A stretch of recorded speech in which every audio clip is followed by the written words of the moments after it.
Hi, good morning, all of you. This is Naresh. I am working as assistant professor in mechanical department of Chevrolet Engineering College.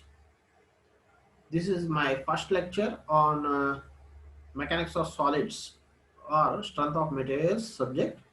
In this subject, uh, in this session, I will explain about basic basic concepts and applications of mechanics of solid subject.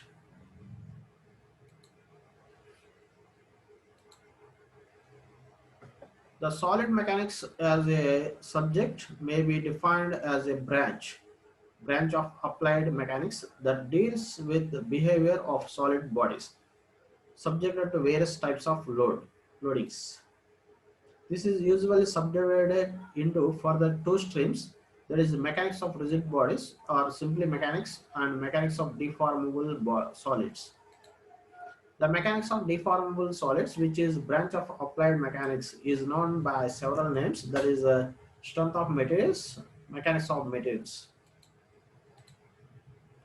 mechanics of mechanics of rigid bodies, simply called engineering mechanics. The mechanics of rigid bodies is primarily concerned with the static and dynamic behavior under external forces of engineering components and systems which are treated as infinitely strong and undeformable. Primarily, we deal here with the forces and motions associated with the particles and rigid bodies. Coming to our subject, mechanics of solids, the mechanics of deformable solids is more concerned with the internal forces and associated with changes in the geometry of the components involved. Particular importance or the properties of the materials used, the strength of which will determine whether the components fail by breaking in service, and the stiffness of which will determine whether the amount of deformation they suffer is acceptable. Therefore, the subject of mechanics of materials or strength of materials is central to the whole activity of engineering design. Usually, the objectives in analysis here will be the determination of the stresses, strains, and deflections produced by loads. Theoretical analysis and experimental results have an equal roles in this field. Mechanics of solids is one of the important branches of physical science concerned with the deformation and motion of continuous solid media under applied actional loads such as forces, displacements, and accelerations that result in inertial force in the body's thermal changes. Okay, these are the important applications in mechanical industries. Okay, this is a generator. It is the combination of mechanical internal combustion engine with electric generator. Okay, for design of this mission, for design of internal combustion engines, we need to calculate the capacity of a shaft.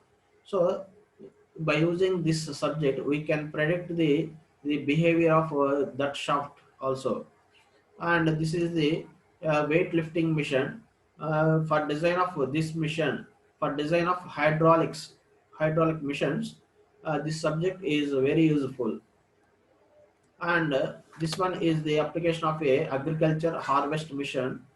For design of agriculture harvesting mission, uh, in this mission, it is the combination of two or more components. That components behaves different. So the for production of that components, we need to design by using strength of material subject. And these three are the these three and these one these four are uh, weightlifting machines used in shippings. Okay, these for design of these weightlifting machines, we need to design. for a safe load. By using this subject, we can easily design all these missions. This one is a paper mill. Here also a number of components working in this mission. So for safe running of this mission, we need to design all components. So here also this subject is very useful, and this is a roller bearing for design of bearings, and for predict the strength of the bearing. This subject is very useful. This is the application of robot in medical applications, and for design of robots, and for design of kinematic pairs, we we are using this subject. And this is the working operation of a JCB for design of hydraulic ramps. Okay, for a design of hydraulic ramps and for design of curved beams, this subject is very useful. This is the application of mechanical machines in sheet metal working operations. Here also, this subject is very useful to predict the behavior of working sheet metals. And another application is this one is the aircraft aircraft landing wheels for design of aircraft landing wheels and hydraulic ramps, and for design of suspensions. This subject is very useful. And this is the power transmission system in IC engines. For design of this shaft, this subject is very useful. And this is the another application of a another application of a strength of material in engineering applications. This is the example for locomotive engine. For design of these wheels and these structure, this subject is very important to estimate the capacity, of this locomotive engine. And this is another application. This is a crankshaft used in internal combustion engines. Okay, here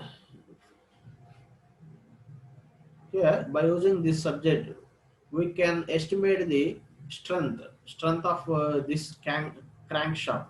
Okay, and also we can design the diameter of a shaft required to transmit the power.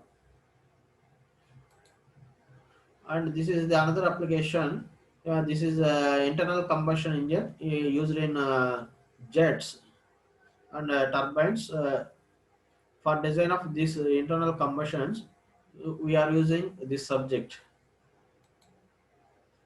Here, for design of these missiles, and military purpose machineries, we need to design, and we need to join all the components one by one for safe operation.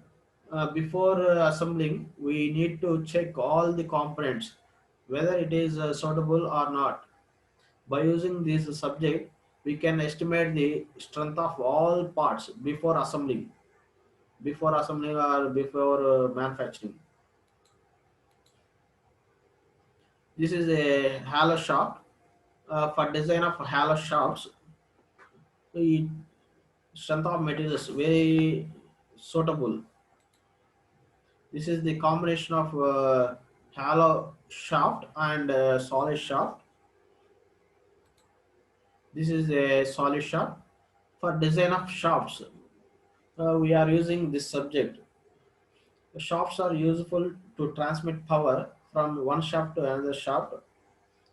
For design of shafts, the concept of mechanics of solids is very important.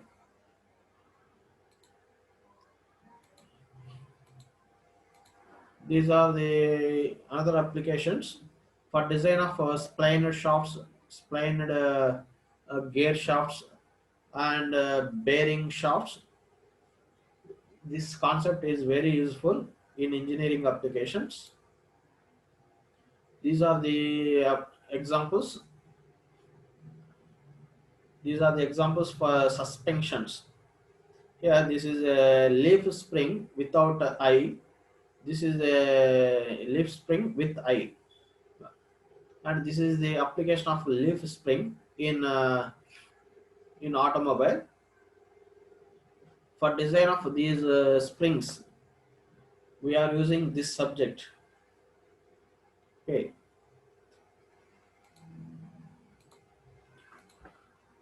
these are also springs used in automobile industries.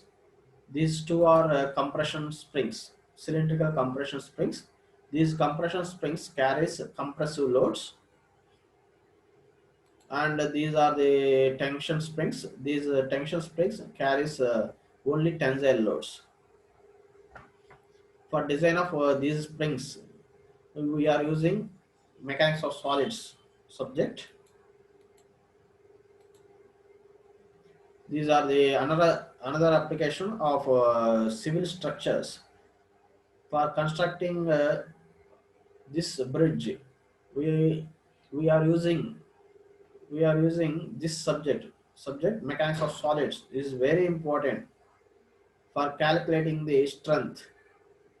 These are the rivets. Rivets are used to join two or more plates. By using concept of mechanics of solids or strength of materials, it is very useful to predict the behavior of this bridge structure. Okay, these all are civil structures. This one is oil pipeline or water pipelines. For design of these pipelines, we are using these concepts in this field also. This is another application of this subject. For design of bolts and nuts, the concept of engineering mechanics and strength of materials is very useful to predict the behavior of these bolts. Okay, and these are the civil structures. For design of this structure also, we are using the concept of mechanics of solids. Okay, now coming to the material selections, the knowledge of materials and their properties is of great significance for design engineer. The machine elements should be made of such a material which has properties suitable for the conditions of operations. In addition to this, a design engineer must be familiar with the effects which the manufacturing process and heat treatment have on the properties of the materials. Now, coming to the classification of engineering materials. Engineering materials broadly classified into metals and non-metals. Then after metals, here the examples for non-metals are glass, rubber, plastic, wood, concrete, and like that. These are the examples for non-metals. And further, metals broadly classified into ferrous metals and non-ferrous metals. Okay, yeah, ferrous metals. The ferrous metals are those which have the iron, as their main constituent. Okay, so iron is the main constituent, such as cast iron, wrought iron, steel. Okay, these are the examples for ferrous metals. Okay, and coming to the non-ferrous metals, the non-ferrous metals are those which have a metal other than iron as their main constituent, such as copper, aluminum, brass, tin, zinc, like that. Okay, these are the copper, aluminum, brass, tin, zinc. These are the examples for non-ferrous metals. Okay, these are the valuable metals used in mechanical purposes. This one is copper, this one is aluminum, and this one is zinc, this one is iron, this one is lead. These are the some examples of engineering materials. Okay, now coming to the selection of materials for engineering purposes. What is the importance of selection of materials in engineering? The selection of a proper material for engineering purpose is one of the most difficult problems for the engineer. Okay, the best material is one which serves the desired objective at the minimum cost. Okay, the best material is one which serves the desired objective at the minimum cost. Now, the following factors should be considered while selecting the material. First one is availability of the material, availability of the materials, and suitability of the materials for the working conditions in service, and the cost of the materials. These are the some physical properties of metals. The following table, this table shows the important physical properties of some pure metals. These are pure metals: aluminum, brass, bronze, cast iron, copper, lead, monometal metal, nickel, silver, steel, tin, tungsten, zinc, cobalt, molybdenum, vanadium. These are examples for pure metals. Okay, this one is density. This column shows density of each material. Okay, the units for density is kg per meter cube. Okay, kg per meter cube is a unit for density, and melting point. This column indicates melting point of each metal. Okay, these are the values in degree Celsius. Okay, the units for melting point is degree Celsius. Now this column shows thermal conductivity, property of thermal conductivity for each material. Okay, the property of thermal conductivity is very important in mechanical applications. Okay, this property is very important for selecting the materials, and this column indicates shows a coefficient of linear expansion for each metal at 20 degrees Celsius.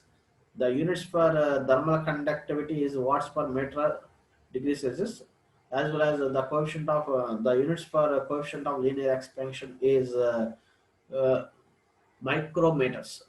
Here the values are in micrometers per meter per degree Celsius. Okay. Here, the density of aluminum is 2700 only. So, from this column, aluminum has a least density. Okay, uh, the property of density indicates strength of the material, and also it indicates mass or weight of the metal also. So, here the density is very less. That means the weight of the metal is also very less. Okay, so the here the weight less weight material is aluminum. Okay, and also it having thermal conductivity of 220 watts per meter degree Celsius.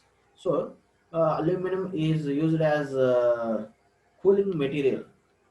Okay, it can easily transfer the heat from one surface to another surface. Okay, if the value of thermal conductivity is high, then then the then the material can transfer heat from one place to another place.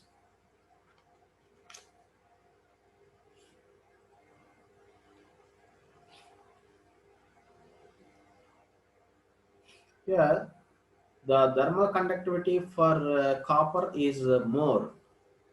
Okay, in this column, the value of copper, the value of thermal conductivity for copper is 393.5. So this value is larger than other values. So that means copper is used as a best thermal conducting metal. So it can easily transfer the heat from one surface to another surface faster than the other metals. Okay. Now I am discussing. Now I am going to discussing about important mechanical properties. The mechanical properties of the metals are those which are associated with the ability of the material to resist mechanical forces and load. These mechanical properties of the metal include strength, stiffness, elasticity, plasticity, ductility, brittleness, malleability, toughness, resilience, creep, and hardness. Now we shall now discuss these properties. First one is strength. Uh, Strength is the ability of a material to resist the externally applied forces without breaking or yielding. So, strength is the ability of a material to resist the externally applied forces without breaking or yielding. Okay, the internal resistance offered by a part to an externally applied force is called stress. Okay, now coming to the second one, stiffness. Stiffness is the ability of a material to resist deformation under stress. The modulus of elasticity is the measure of stiffness. Okay. Now elasticity. Elasticity is a very important property for metals. Okay. The this property indicates the strength. Okay, the strength of the material depends upon the elasticity. Okay, it is the property of a material to regain its original shape after deformation when the external force are removed. Okay, this property is desirable for materials used in tools and machines. It may be noted that steel is more elastic than rubber. Okay, now coming to the plasticity. It is a proper plasticity is the property of a material which retains the deformation produced under load permanently. This property of the material is necessary for forgings in stamping images on coins and in ornamental work. Now coming to the another important property, that is ductility. Ductility is the property of a material enabling it to be drawn into wire with the application of a tensile force. A ductile material must be both strong and plastic. The ductility is usually measured by the terms percentage elongation and percentage reduction in area.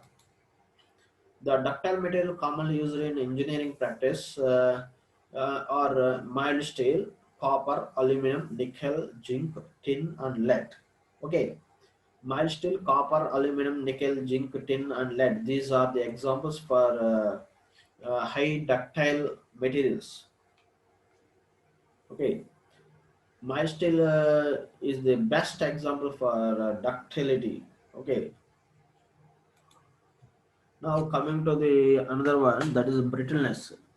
This property also very important for mechanical materials. Okay, brittle is the property of a material opposite to ductility. Okay, this brittleness property is opposite to ductility property. So brittleness means lack of elasticity.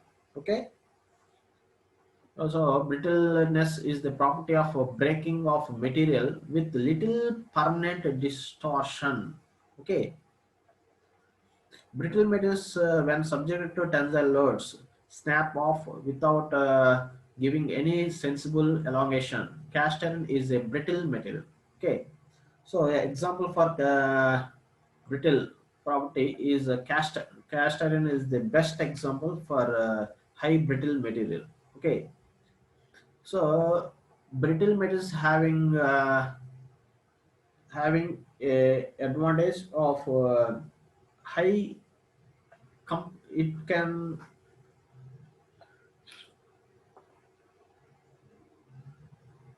these metals high brittle metals can maintain high compressor loads. Okay, that means cast iron may carry high compressive loads.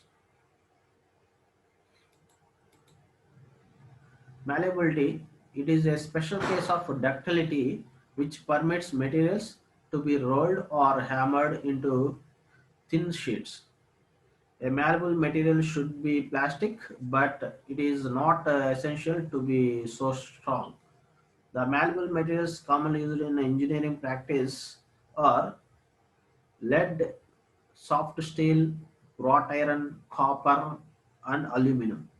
Okay, these are the metals example for high malleability property. Toughness. Toughness is the property of a material to resist fracture due to high impact loads and and hammer blows. Okay, the toughness of the material decreases when it is heated. So it is measured by the amount of energy that a unit volume of the metal has absorbed after being stressed up to the point of fracture. This property is desirable in parts subjected to shock and impact loads. Now coming to the very important property for missions, missionability. Missionability is the property of a material which refers to a relative case with which a material can be cut. Okay, so missionability is the property of a material which refers to relative case with which a material can be cut. The missionability of a material can be measured in a number of ways, such as comparing the tool life for cutting different materials, or thrust required to remove the material at some given rate, or the energy required to remove a unit volume of the material. It may be noted that brass can be easily machined than steel. Resilience. Another property is resilience. Resilience is the property of a material to absorb energy and to resist shock and impact loads. It is the measured by the amount of energy absorbed per unit volume within elastic limit. This property is essential for spring materials. Now, when a part is subjected to a constant stress at high temperatures for a long period of time, it will undergo a slow and permanent deformation called creep. This property is considered in designing internal combustion engines, boilers, and turbines. Okay, creep is very important for design of for, combustion engines, boilers, and turbines. Now coming to the another important property, that is a fatigue. When a material is subjected to repeated stresses, it fails at stresses below the yield point stresses. Such type of failure of a material is known as fatigue. Okay, the failure is caused by means of a progressive crack formation, which are usually fine and of microscopic size. This property is considered in designing shafts, connecting rods, springs, gears like this. Hardness. Hardness is a very important property of metals and has a wide variety of meanings. It embraces many different properties such as resistance to wear, scratching, deformation, and machinability, like that. It also means the ability of a metal to cut another metal. Okay, the hardness is usually expressed in numbers, which are dependent on the method of making the test. The hardness of a metal may be determined by the following tests. First one is a Brindle hardness test. Second one is a Rockwell hardness test. Third one is a viscous hardness, also called diamond pyramid test. And last one is a Shore scaloscope method. Okay, now coming to the last topic in today's session, that is simple stresses in mission parts. Before going to that, we need to know about types of loads acting on components. In engineering practice, the mission parts are subject to various forces, which may be due to either one or more of the following. First one is another transmitted. Second one is weight of mission. Third one is frictional resistances. Fourth one is the inertia of reciprocating parts. Fifth one is change of temperature, and last one, lack of balance of moving parts. Okay, these are the important factors considered in design of mission parts. Okay, first one is energy transmitted. So second one, weight of mission. Third one, frictional resistance, inertia for reciprocating parts, change of temperature, lack of balance of moving parts. Okay, these are very important factors affecting the design of mission components. The different forces acting on mission part produces various types of stresses, which will be discussed in this class. That is load. It is defined as any actional force acting upon a mission part.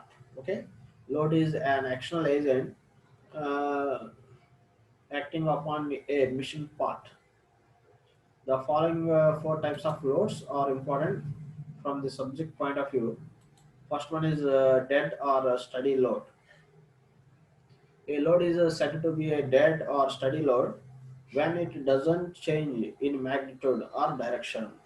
Okay, so a load is said to be dead or a steady load when it doesn't change in magnitude or direction.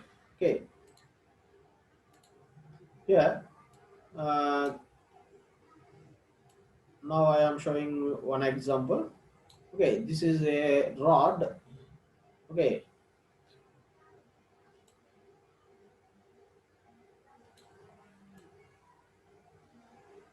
this is a load. Okay, here W and P are loads acting on a bar. Okay, so here uh, here load P and load W both are point loads. Okay, there is no change in position. Okay, so when it doesn't change in magnitude or direction, okay, then those loads are called dead or steady loads. Okay, so these two are dead or steady loads. Okay, it doesn't change its magnitude and direction.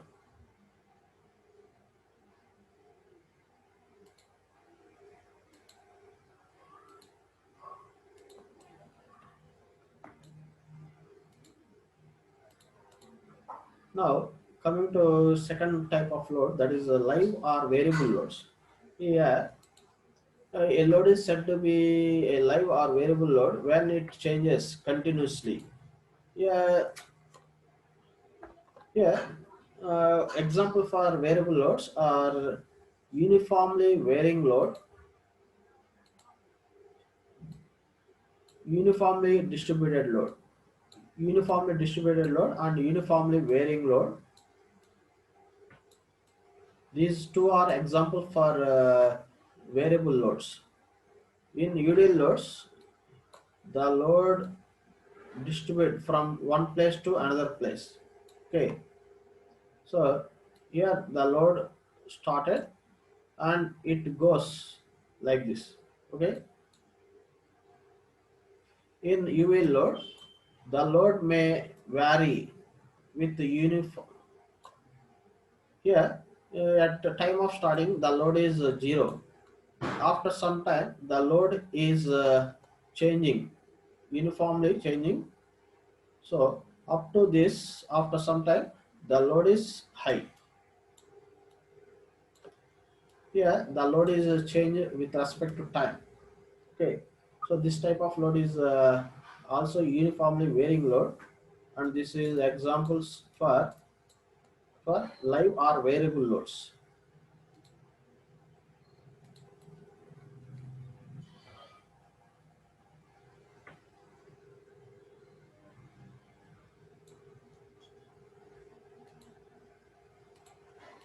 Now coming to the another load, that is suddenly applied or shock loads.